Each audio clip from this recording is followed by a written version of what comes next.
Hello guys, आज की इस वीडियो में हम जानेंगे परचेसिंग, बिजनेस और इन्वेस्टमेंट में क्या डिफरेंस है और ये क्या होता है। मुझे कई सारे लोग कमेंट आ रहे थे कि मैम परचेसिंग क्या होती है, तो मैं आपको इन तीनों के बारे में बताऊंगी कि ये तीनों सेम चीज़ हैं या फिर अलग अलग हैं।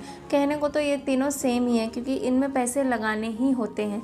सबसे पहले हम परचेसिंग की बात करें तो परचेसिंग में क्या होता है, हम एक हाथ से पैसे देते हैं, दूसरे हाथ से सामान लेते हैं। मतलब जब हम दुकान जाते हैं, हमें कोई भी सामान खरीदना होता है तो हम पहले उन्हें पैसे पे करते हैं या फिर पहले वो हमें सामान देते हैं, हम उन्हें पैसे देते हैं। ये कहलाती है परचेसिंग। मतलब हमने एक हाथ से पैसे दिए और दूसरे हाथ से अपना सामान लिया।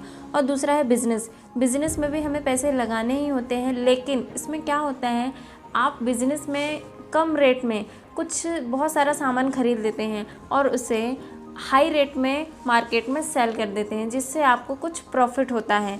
ये कहलाता है बिजनेस। और इन्वेस्टमेंट में क्या होता है, इन्वेस्टमेंट में आपके जो प्रॉफिट किए हुए पैसे हैं, आप उनको इन्वेस्ट करके आप किसी भी शेयर मार्केट कंपनी में या फिर कहीं भी आप बैंक में एफडी बनाने में इन्वेस्ट करके उस पैसे को कुछ परसेंटेज में बढ़ा सकते हैं। तो मतलब परचेसिंग में क्या होता है, आप अपने सामान को ख़रीदते हैं, पैसे देते हैं और अपना सामान ले लेते हैं।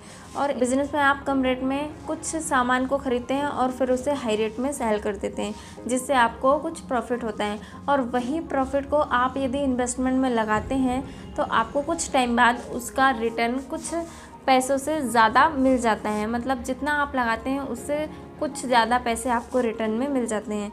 ये कहलाता है परचेसिंग, इन्वेस्टमेंट और बिजनेस।